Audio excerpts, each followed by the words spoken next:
ಚಿಕ್ಕಮಗಳೂರು ತಿರುಪತಿ ನಡುವಿನ ಸಾಪ್ತಾಹಿಕ ರೈಲು ಸಂಚಾರಕ್ಕೆ ರೈಲ್ವೆ ಖಾತೆ ರಾಜ್ಯ ಸಚಿವ ವಿ ಸೋಮಣ್ಣ ಚಿಕ್ಕಮಗಳೂರಿನಲ್ಲಿಂದು ಚಾಲನೆ ನೀಡಿದರು. ಈ ಮಾರ್ಗದ ನಡುವೆ ರೈಲು ಸಂಚಾರ ಆರಂಭವಾಗಬೇಕು ಎನ್ನುವುದು ಮಲೆನಾಡಿನ ಜನರ ಬಹುದಿನಗಳ ಬೇಡಿಕೆಯಾಗಿತ್ತು. ಈ ವೇಳೆ ಸಂಸದ ಕೋಟಾ ಶ್ರೀನಿವಾಸ ಪೂಜಾರಿ, ವಿಧಾನ ಪರಿಷತ್ ಉಪಸಭಾಪತಿ ಎಂಕೆ ಪ್ರಾಣೇಶ್, ಶಾಸಕ ಡಿಟಿ ರಾಜೇಗೌಡ, ವಿಧಾನ ಪರಿಷತ್ ಸದಸ್ಯ ಸಿಟಿ ರವಿ ಸೇರಿದಂತೆ ಅಧಿಕಾರಿಗಳು ಉಪಸ್ಥಿತರಿದ್ದರು.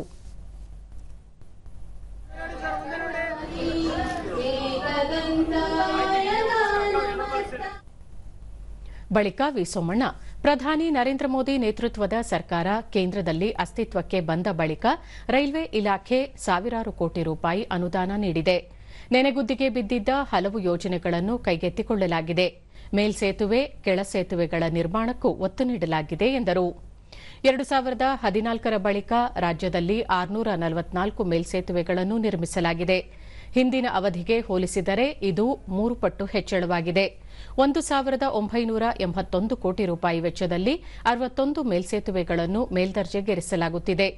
ರಾಜ್ಯ ಸರ್ಕಾರ ಅಗತ್ಯ ಸಹಕಾರ ನೀಡುತ್ತಿದ್ದು, ಮುಂದಿನ 3 ವರ್ಷಗಳಲ್ಲಿ ರಾಜ್ಯದ ರೈಲ್ವೆ ಯೋಜನೆಗಳನ್ನು ಪೂರ್ಣಗೊಳಿಸುವ ಗುರಿ ಹೊಂದಲಾಗಿದೆ. ಮುಂದಿನ 2.5 ವರ್ಷಗಳಲ್ಲಿ ಹಾಸನ, ಬೇಲೂರು, ಚಿಕ್ಕಮಗಳೂರು ರೈಲ್ವೆ ಯೋಜನೆ ಪೂರ್ಣಗೊಳಿಸಲಾಗುವುದು ಎಂದು ತಿಳಿಸಿದರು. ನಿಮ್ಮನ್ನು ವಿನಂತಿಯನ್ನು ಮಾಡ್ತೀನಿ.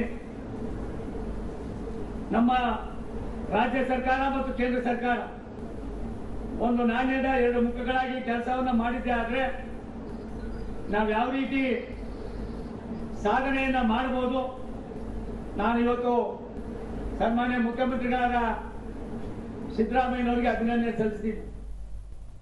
ಕೋಟಾ ಶ್ರೀನಿವಾಸ ಪೂಜಾರಿ, ಚಿಕ್ಕಮಗಳೂರಿನಿಂದ ಬೆಂಗಳೂರಿಗೆ ಬೆಳಗ್ಗೆ 8:15ಕ್ಕೆ ತೆರಳುವ ರೈಲನ್ನು ಬೆಳಗ್ಗೆ 5 ಗಂಟೆಗೆ ಓಡಿಸಿದರೆ ಜಿಲ್ಲೆಯ ಜನರಿಗೆ ಸಾಕಷ್ಟು ಅನುಕೂಲವಾಗಲಿದೆ. ಚಿಕ್ಕಮಗಳೂರು, ಶೃಂಗೇರಿ ಪೀಠ, ಉಡುಪಿಯ ಕೃಷ್ಣಪೀಠ, ಅಲ್ಲಿಂದ ಕೊಲ್ಲೂರಿಗೆ ವಿಶೇಷ ರೈಲು ಓಡಿಸಲು ಅಗತ್ಯ ಕ್ರಮ ಕೈಗೊಳ್ಳಬೇಕು ಎಂದು ಹೇಳಿದರು. ಬೆಳಗ್ಗೆ 5:15ಕ್ಕೆ ಬಿಡಲಿಕ್ಕೆ ಒಂದು ವ್ಯವಸ್ಥೆ ಮಾಡಿದ ಅನುಕೂಲ ಅಂತೇಳಿ ಸಾರ್ವಜನಿಕರ ಮತ್ತು ಪ್ರಯಾಣಿಕರ ಅನುಭವ, ಅದರ ಆಧಾರದಲ್ಲಿ ವಿಶೇಷವಾದಂತಹ ಕ್ರಮವನ್ನು ಕೈಗೊಳ್ಳಬೇಕು ಅಂತೇಳಿ ವಿನಂತಿ ಮಾಡಿದ್ದೇನೆ. ಪ್ರಸ್ತಾಪನೆ ಇಟ್ಟಿದ್ದಾರಂತೆ, ತಮ್ಮ ಜೊತೆಲೂ ಮಾತಾಡಿದ್ದಾರೆ ಅಂತೇಳಿ ಸುದ್ದಿ.